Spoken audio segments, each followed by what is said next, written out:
Tapi saya terus berjalannya waktu. Sebenarnya tujuan saya satu itu ya, mengislamkan pendeta ya, sama peristiwa pembakaran gereja. Gereja GPB Kampung Lio Depok. Bapak pernah terlibat di situ? Iya, ada 3 gereja saya bakar. Kenapa harus dibakar, Pak? Kan gini, ceritanya ingin mengislamkan pendeta itu. Karena pendeta ingin saya islamkan nggak berhasil. Saya punya ide dalam benang pikiran saya kan, kalau seandainya ini gereja dibakar, mungkin pendetanya akan menyerahkan diri masuk Islam. Tapi ternyata tidak ada yang menyerahkan diri. Justru setiap gereja yang saya bakar, mereka saya survei. Itu mereka pada nyanyi-nyanyi di gereja yang dibakar. Sampai saya berkata nih orang Kristen, maaf kata ya, ini orang Kristen edan kali ya. Kok gereja dibakar kok malah nyanyi-nyanyi? Ternyata di balik pujian itu mungkin ada kuasa Tuhan. Mungkin mereka berdoa, Tuhan, kau jamah hati orang yang membakar gereja. Dan ini salah satu korban doa. Saya katakan, saya tuh nggak ada niat jadi pendeta, betul. Nggak ada tujuan saya jadi hamba Tuhan. Nggak ada niat saya. Karena saya cita dari kecil orang sudah dibesarkan di keluarga muslim. Sholat 5 waktu saya lakukan. Puasa di bulan suci Ramadan saya kerjakan. Dan sholat-sholat lainnya saya kerjakan. Itu nggak ada niat saya untuk menjadi seorang hamba Tuhan. Tapi karena firman Tuhan sendiri berkata, bukan kamu yang memilih aku, tetapi aku yang memilih kamu. Pak, saat membakar gereja itu Bapak tega, Pak? Saya saat itu pikiran saya nggak ada kasih. Yang terpenting visi saya berhasil, karena saya benci kekristenan. Benci sekali saya dengan orang Kristen. Bahkan kalau lihat pendeta lebih benci lagi saya. Tapi sekarang berteman sama pendeta. Ini sangat menarik, dan mantan pembakar gereja itu kini mengikut Kristus. Sumbangan Protestantisme. Dan kita bandingkan dengan sumbangan Katolik terhadap dunia. Kehadiran Protestan di dunia dan kehadiran Katolik di dunia sejak era Reformasi bagaimana menyumbang kepada dunia. Saudara-saudara, sumbangan Protestantisme yang paling pertama dan paling penting bagi dunia itu adalah demokrasi modern. Assalamualaikum warahmatullahi wabarakatuh. Berjumpa lagi dengan Dr. Akal di channel Bamtri. Dan ini mungkin mengejutkan ya buat teman-teman yang bertanda tanya kok bisa ada Dr. Akal di channel Bamtri. Ya, mungkin sebagian teman-teman sudah tahu bahwa belakangan ini Aki Bamtri memang sudah tidak lagi mengisi di channel ini lantaran kesibukan beliau. Dan sementara beliau memutuskan vakum dulu dari yang namanya diskusi lintas iman. Ini jadi satu pukulan bagi kita tentunya, kehilangan sosok seperti Aki Bamtri. Tapi yakinlah, perjuangan yang sudah Aki Bamtri lakukan, itu tetap akan kita lanjutkan. Estafet perjuangan tersebut akan kita teruskan.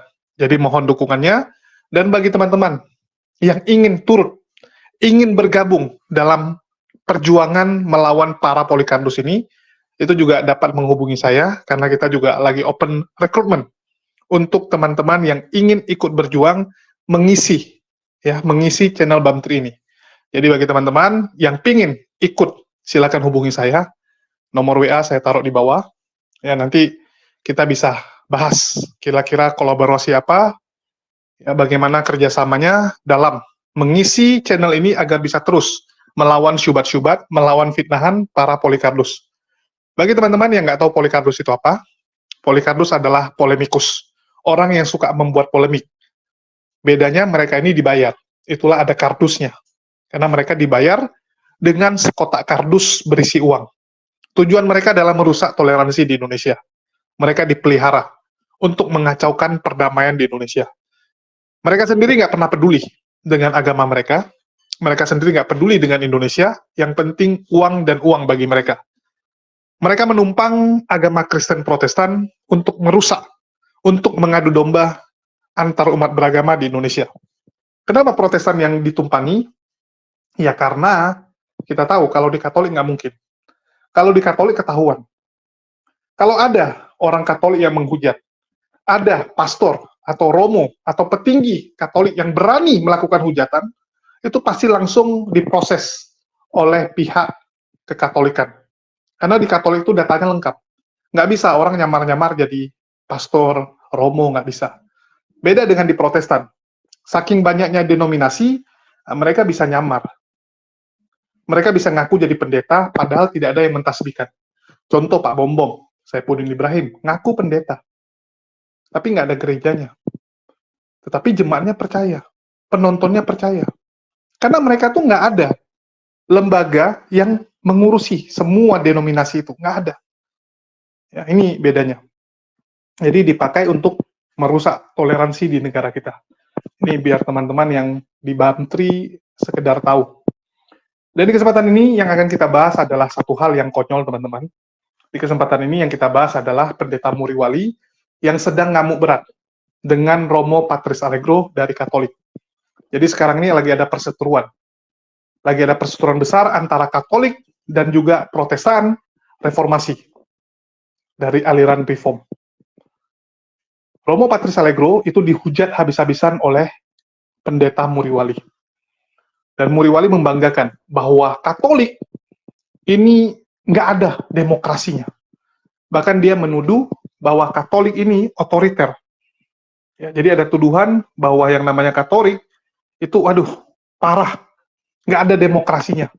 Beda dengan Protestan, terutama Protestan Reform yang disebut menjadi cikal bakal, ya, menjadi denominasi yang sangat berjasa dalam demokrasi modern. Nah, ini pernyataan konyol dan bodoh menurut saya ya. Pernyataan yang nggak ada landasannya dari seorang pendeta Muriwali, tapi memang ya seperti itulah dirinya. Ya kita dengarkan dulu lah omong kosong dari pendeta Muriwali sebelum kita tanggapi. Sumbangan Protestantisme dan kita bandingkan dengan sumbangan Katolik terhadap dunia. Kehadiran Protestan di dunia dan kehadiran Katolik di dunia sejak era Reformasi bagaimana menyumbang kepada dunia.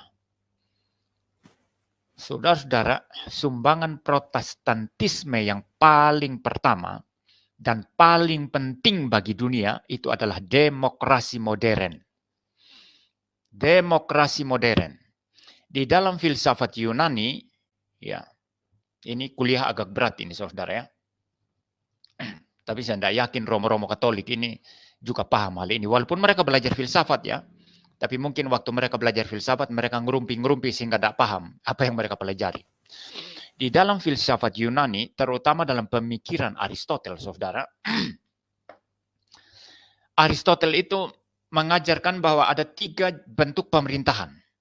Ada 3 bentuk pemerintahan yang ada di dunia ini. Tapi dia mengatakan saya tidak favoritkan salah satunya. Karena masing-masing ada kelebihan, ada cacatnya, ada kekurangannya. Model yang pertama itu adalah monarki ya, yang dipimpin oleh raja atau satu orang tunggal yang berkuasa secara totalitarian kepada semuanya, begitu ya. Monarki. Bagi dia monarki ini bisa berubah menjadi tirani.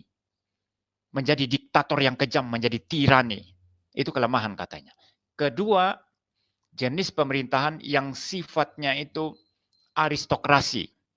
Nah, kalau aristokrasi ini, kalau tadi pertama monarki ya, yang kedua aristokrasi. Kalau aristokrasi ini dipimpin oleh orang-orang pilihan. Kelihatannya Plato di dalam Republiknya, saudara. Plato ini guru daripada Aristoteles, saudara ya. Ya, kelihatannya Plato di dalam Republiknya, dia mengajarkan model aristokrasi semacam ini. Ya, karena menurut Plato nanti anak-anak muda itu dari umur sekian sampai sekian dididik latihan badan, lalu dari umur sekian sampai sekian dilatih matematika, dilatih ilmu pasti, dilatih kecerdasannya, dari umur sekian sampai sekian dilatih apa, nanti sampai pada umur sekian barulah mereka boleh bekerja di pemerintahan, yang terbaik di antara mereka nanti jadi pemimpin begitu ya. Bahkan dia memikirkan satu ide yang cukup gila, ini Plato ya, untuk menghasilkan benih-benih unggul atau bibit-bibit unggul manusia, maka cari tentara-tentara muda yang perkasa, yang bagus badannya dan cerdas otaknya, lalu ambil perempuan-perempuan yang muda yang bagus, kumpulkan mereka di salah satu di satu camp begitu ya, satu tangsi atau satu camp, biar mereka kawin di sana untuk melahirkan anak-anak unggulan. Itu ide Plato, saudara. Menghasilkan anak-anak unggulan yang dididik nanti sampai akan menjadi politisi yang bijaksana, pemimpin yang bijaksana. Nah, kelihatannya Plato ini dia mungkin model aristokrasi ya, kelihatannya ya. Nah, bagi Aristoteles, ini murid dari Plato, kita lanjut Aristoteles ya, saudara. Jenis pemerintahan aristokrasi ini yang dipimpin oleh sekumpulan orang-orang yang bijaksana, saudara. Romo ngajar gini enggak? Khususnya 2 Romo itu, Patris Allegro sama ngajar seperti saya enggak? Ada isi seperti saya apa enggak? Walaupun mereka bangga-bangga belajar filsafat. Kan ngoceh aja di kanal YouTube-nya itu. Saya hanya mau mengingatkan saudara ya. Kalau saya serius, saya kasih isi kasih daging kepada saudara. Bukan kasih ocehan omong kosong seperti dua Romo yang konyol itu. Alphonse Colo sama Patrice Allegro. Ya baik, saya lanjutkan ya. Aristoteles berkata pemerintahan aristokrasi yang dipimpin oleh orang-orang pilihan, ini sekumpulan orang pilihan, tetap mempunyai kelemahan. Itu bisa berubah menjadi oligarki katanya. Istilah oligarki sudah dipakai dalam filsafat Yunani kuno, saudara ya. Lalu sekarang di Indonesia itu tren ya, istilah oligarki. Jokowi itu di belakangnya ada oligarki gitu kan, saudara ya. Nah, oligarki ini apa, saudara? Persengkongkolan nanti dari orang-orang pilihan ini, orang-orang yang memimpin ini untuk mencapai kepentingan mereka. Untuk mencapai apa yang menguntungkan mereka. Mereka bersekongkol di sana. Mereka jadi korup di situ. Ini kelemahan aristokrasi menurut Aristoteles. Jenis pemerintahan yang ketiga menurut Aristoteles itu adalah pemerintahan yang sifatnya demokrasi. Demos dan kratein ya, demokrasi ya, pemerintahan oleh rakyat. Nah, bagi Aristoteles ini bagus, tapi tetap ada kelemahannya kata Aristoteles.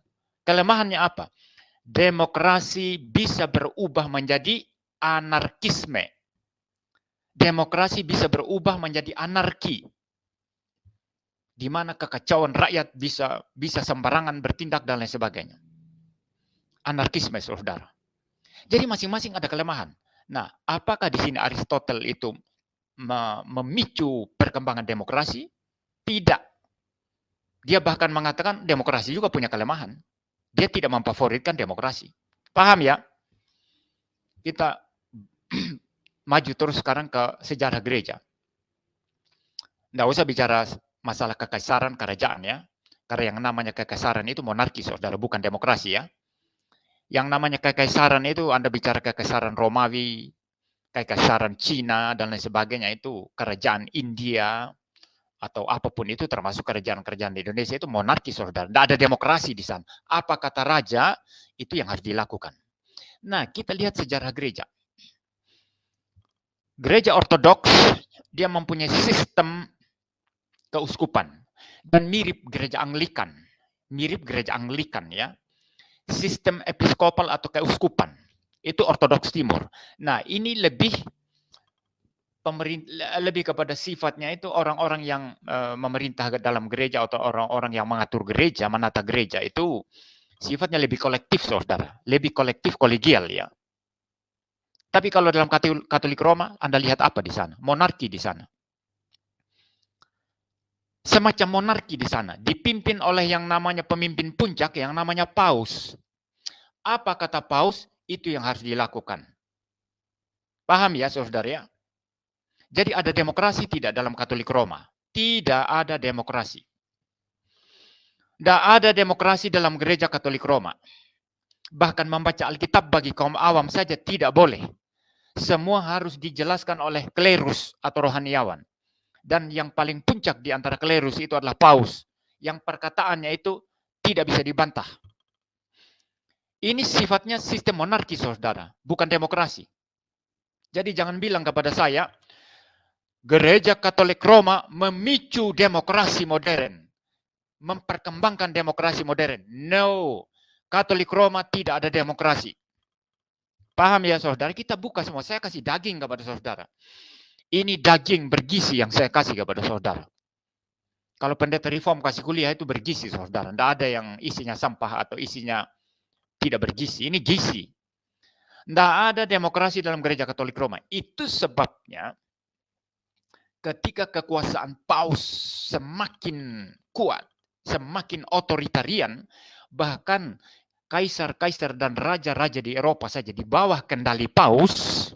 Dan jangan lupa, walaupun kepausan itu bukan semacam sistem kekaisaran yang punya tentara sendiri, tapi pada era-era termasuk era reformasi Martin Luther, di kepausan itu ada tentaranya sendiri. Tentara kepausan. Itu ada, saudara. Jadi sangat kuat sekali paus itu. Kalau ada ilmuwan, perhatikan, dan ini tidak pernah terjadi dalam gereja Protestan. Kalau ada ilmuwan seperti siapa? Abraham Kepler, Copernicus, Galileo Galilei, menemukan teori yang bertentangan dengan teori yang diterima gereja. Misalnya ketika gereja mengatakan bumi adalah pusat daripada tata surya. Bumi adalah pusat daripada tata surya. Dengan mengikuti ajaran Aristoteles yang salah. Karena Aristoteles berkata pusat dari tata surya ini adalah bumi. Nah, gereja Katolik ikut itu. Ketika ada ilmuwan yang menemukan bahwa pusat tata surya adalah matahari, bukan bumi, maka gereja Katolik bisa memenggal kepala orang. Ini demokrasi? No. This is not democracy. Ini sifat monarki, saudara. Gereja punya otoritas mutlak, bahkan menentukan ini ilmuwan bidat atau ilmuwan yang benar. Kalau dia ilmuwan bidat, kejar dia, hukum dia. Itu Katolik Roma. This is the face of the Catholic Roman. This is the real face of the Catholic Roman. Ya, saudara. Nah, saudara, kita lanjut. Itu sebab karena otoritas gereja yang dipimpin paus terlalu kuat sekali, masyarakat rasa tidak bebas. Dari segi kemasyarakatan secara umum, muncullah gerakan humanism yang di Italia dipimpin oleh seorang yang namanya Petrarca. Ada banyak tokoh humanism yang kemudian kita kenal sebagai tokoh-tokoh Renaissance, ya. Tokoh-tokoh Renaissance. Inti Renaissance itu adalah apa? Humanisme, kemanusiaan.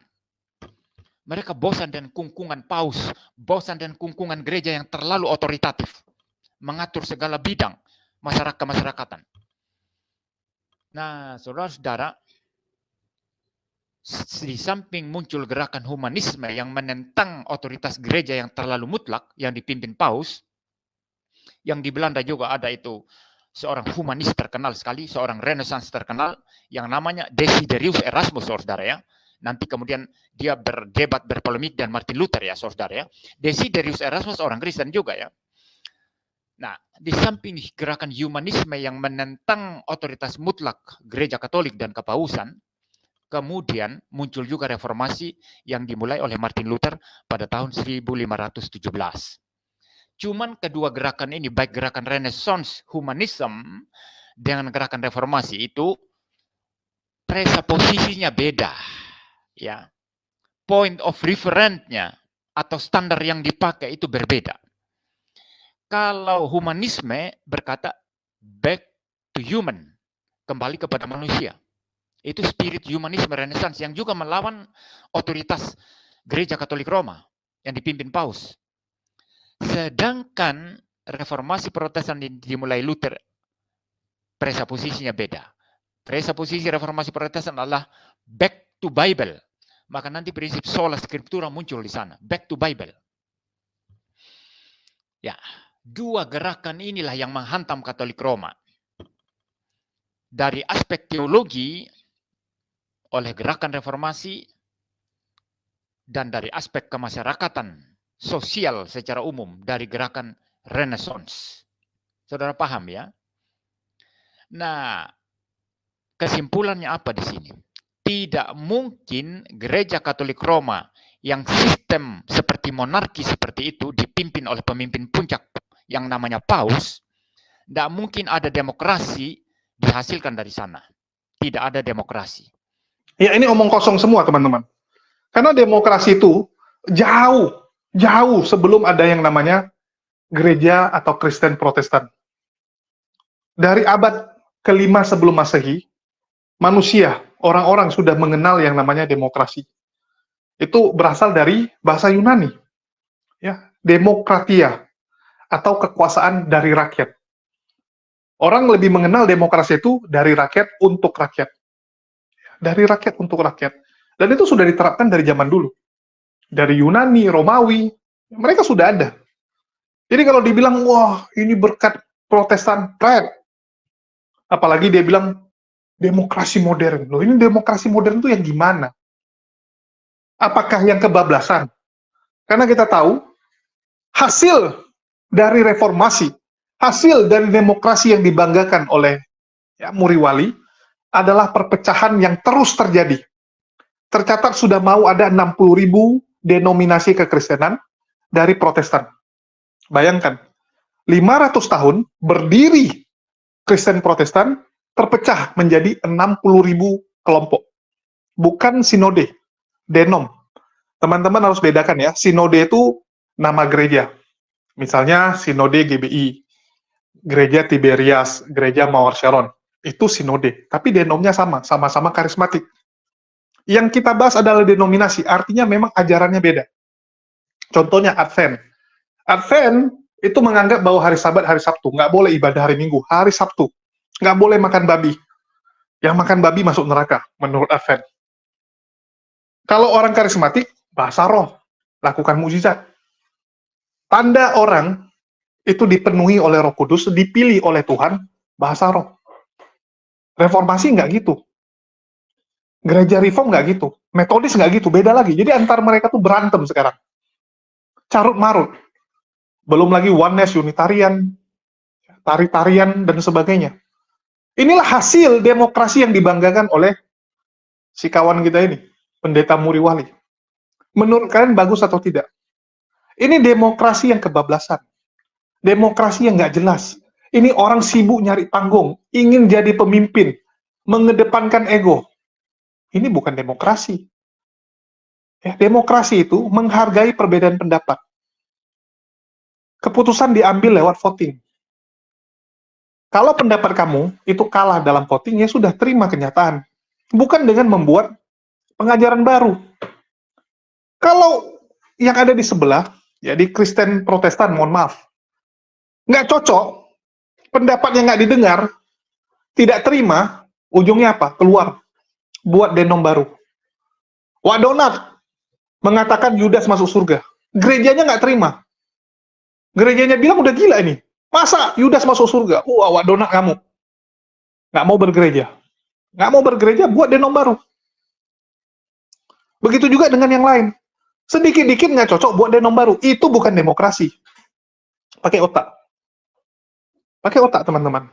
Dan yang ngomong ini bukan saya ya, bahwa kekristenan Protestan itu terpecah. Inilah hasil dari Protestan. Jadi kita ini orang Kristen, Bapak sekalian. Bagi orang Yahudi itu kita ini pengikutnya penyesat. Karena Yesus itu dianggap penyesat. Sampai hari ini orang Yahudi tidak mau ikut kita. Nah, kalau berdasarkan sejarahnya, Martin Luther itu seorang bapak gereja atau seorang reformator di zaman itu pun tidak diakui, Bapak sekalian. Dan kita semua itu adalah bagian daripada reformasi. Nah, nanti kalau Bapak Ibu lihat, Melanchthon itu muridnya daripada Luther, itu dia punya ajaran juga berbeda, tapi tidak sampai pisah. Tetapi ketika Anda lihat John Calvin, dia punya murid dari mana itu ya? Cekoslovakia atau lupa saya, mungkin Cekoslovakia atau Skotlandia, dari Skotlandia ya. Muridnya dari Skotlandia. Itu dia punya ajaran juga tidak sama antara Calvin dengan muridnya sendiri yang namanya John Knox. Nah, John Knox itu yang nanti akhirnya bikin Presbyterian. Saya tidak tahu apakah Presbyterian yang sekarang rame di Korea sana itu adalah bagian daripada ini atau sekedar nama saja ataukah itunya sama. Nah, jadi Bapak Ibu sekalian, mereka itu tidak sama di zaman tahun 1000 abad ke-16 itu kan Calvin mati tahun 1564.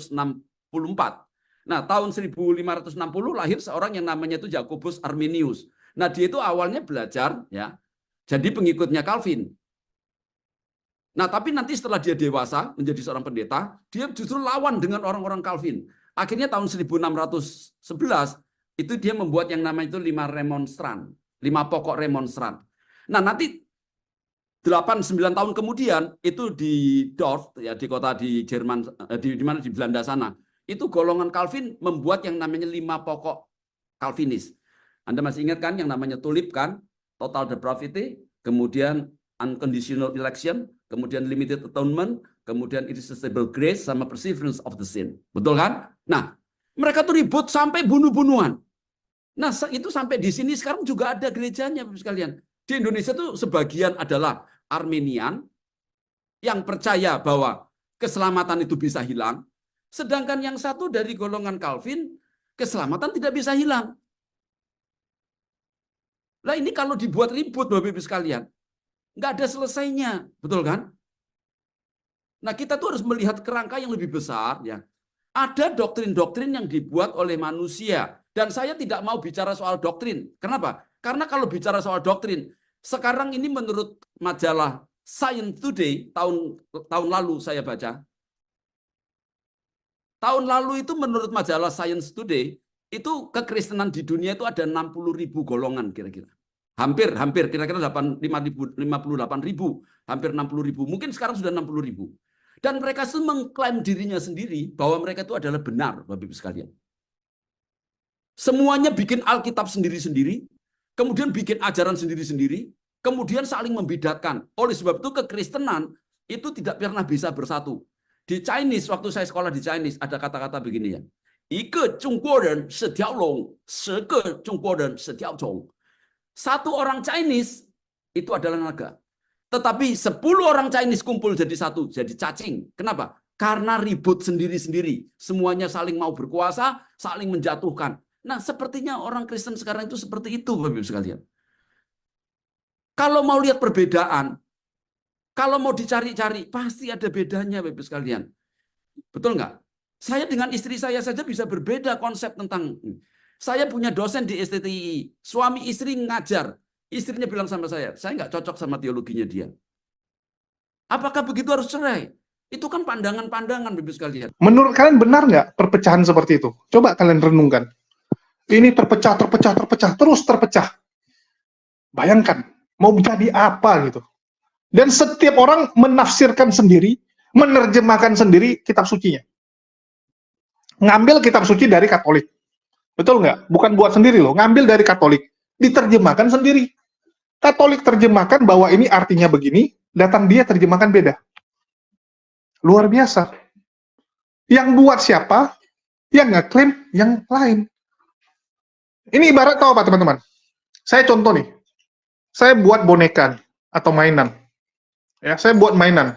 Saya bikin tangannya nih bisa gerak. Tujuannya supaya lebih hidup. Saya bilang ini saya buat tangannya bisa gerak supaya lebih hidup mainan ini.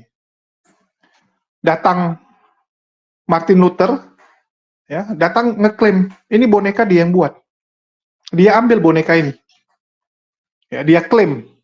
Terus dia bilang sama orang, ini tangannya saya bikin gerak, ya, supaya bisa ngupil nih. Nah, jadi kalau kalian ingin ngupil, kalian pakai tangan robot ini untuk ngupil kalian. Dan dia bisa angkat barang. Dia karang sendiri, teman-teman, jawabannya. Dia karang sendiri, fungsi dari tangan tersebut saya bikin bergerak. Kenapa mainan ini bisa bergerak tangannya? Dia tafsirkan sendiri, luar biasa. Yang buat saya udah bilang itu cuma untuk supaya kelihatan lebih hidup. Datang dia bilang, oh ini supaya bisa angkat barang. Nanti dia bisa gerak nih. Robot ini akan bisa jalan sendiri. Dia ngarang sendiri, teman-teman, luar biasa. Bukan dia yang buat, tapi dia yang ngarang. Itu yang kita lihat sekarang. Luar biasa. Kalau Katolik, mereka punya hak. Karena yang melakukan kanonisasi ya mereka. Betul nggak? Yang melakukan kanonisasi mereka, itu Bible punya mereka. Walaupun bagi orang Yahudi, itu sebagian ya, perjanjian lama ngambil dari kami, nyolong juga dari kami gitu. Tapi minimal ada perjanjian barunya gitu. Nggak 100% dijiplak gitu. Ya. Nggak langsung main copy semua. Kalau Protestan copy semua, teman-teman. Copy semua. Sebagian dia buang. Deuterokanonika, kitabnya dia buang. Sisanya diambil semua. Sebenarnya lebih bagus apa? Lebih bagus saksi Yehova. PD buat kitab sendiri. Ini enggak, ngambil. Terus sekarang dia jelek-jelekin Katolik. Ngaco nih orang. Ngaco. Protestan tuh dari mana? Pikir. Yang dilakukan Protestan itu ngapain di dunia ini? Menyembah Tuhan. Beribadah kepada Tuhan. Siapa yang suruh? Kalian minggu ke gereja, ya, lagu, pujian, penyembahan, dengar khotbah, itu perintah siapa? Itu perintah siapa? Coba pikirkan. Itulah saya sangat suka ya kalau dengar Katolik bilang gini, kalau kami yang kami lakukan itu sesuai pengajaran para rasul. Pengajaran bapak-bapak gereja yang bersumber dari firman Tuhan. Kalau Protestan dari mana? Ya iya ya, Protestan itu dari mana? Muncul, terus buat sendiri, ngeklaim sendiri, Ngaku sendiri, semua sendiri. Aneh. Udah itu bangga, wah demokrasi dari kami. Demokrasi sudah ada. Kalian mengutip dan mengikuti demokrasi tersebut. Mengcopy aturan tersebut. Tapi kalian gagal mengimplementasikannya. Bukti kegagalannya perpecahan. Betul tidak? Kalau demokrasi yang benar, silang pendapat, beda pendapat, terima. Tunggu voting berikutnya. Betul tidak? Lagi meeting tahunan. Yang saya sampaikan, nggak ada yang mau ikut. Nggak ada. Ya sudah, saya terima. Tahun depan saya buat lagi. Ya, saya bikin lagi presentasi saya untuk meyakinkan teman-teman menerima apa gagasan saya. Supaya gagasan saya diterima. Bukan, wah nggak cocok, udahlah saya buat sendiri. Buat ajaran lagi sendiri. Semua buat lagi sendiri. Buat lagi yang baru. Apa itu? Pikirkan. Ya, pikirkan dan review. Kalau MIM, udahlah saya no comment lah. Kita tahu juga hasil dari pendeta MIM selama ini apa sih? Apa sih yang sudah dia lakukan? Apa sumbangsih dia? Kita bisa lihat malah yang ada memprovokasi, memperkeruh keadaan. Bahkan bagi kekristenan sendiri blunder besar, gara-gara dia kalah debat, gara-gara dia sering dipermalukan dalam diskusi, banyak orang yang mualaf. Bagi kami itu kemenangan, tapi bagi kalian itu kan kekalahan ya. Ada orang mualaf gara-gara MIM kalah debat. Jadi gimana? Itulah fakta. Suka tidak suka harus terima. Oke, mungkin itu aja yang bisa saya sampaikan. Makasih buat teman-teman semua yang udah nyimak dan mendukung channel ini. Makasih buat semuanya. Di akhir kata saya ucapkan, wassalamualaikum warahmatullahi wabarakatuh. Sampai jumpa di video-video kita berikutnya.